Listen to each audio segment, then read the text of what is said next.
देश के लोगों के लिए तो संविधान बाबा साहब डॉक्टर भीमराव अंबेडकर जी ने जो लिखा वो भारत का संविधान है, लेकिन भारतीय जनता पार्टी के लिए संविधान वो है जो आरएसएस के प्रमुख लिखते हैं। उनका देश के संविधान में आस्था नहीं है, क्योंकि देश के संविधान को तो बदलना चाहते हैं, तार तार करना चाहते हैं। वो किसके संविधान को मानते हैं?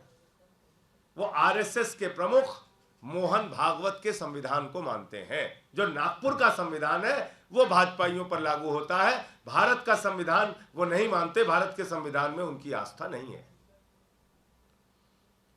और इसीलिए देखिए आप, प्रधानमंत्री ने कितने अहंकार में कहा, खुद बाबा साहब आ जाए तो संविधान बदल नहीं सकते। ये किस बात का चैलेंज आप दे रहे हैं बाबा साहब को?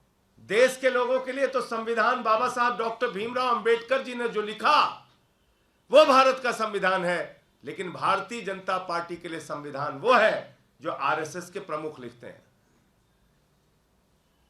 उनका देश के संविधान में आस्था नहीं है, क्योंकि देश के संविधान को तो बदलना चाहते हैं, तार तार करना चाहते हैं। वो किसके संविधान को मानते हैं?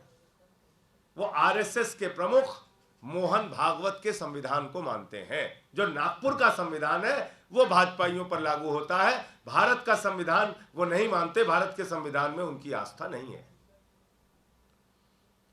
और इसीलिए देखिए आप, प्रधानमंत्री ने कितने अहंकार में कहा, खुद बाबा साहब आ जाए तो संविधान बदल नहीं सकते। ये किस बात का चैलेंज आप दे रहे हैं बाबा साहब को?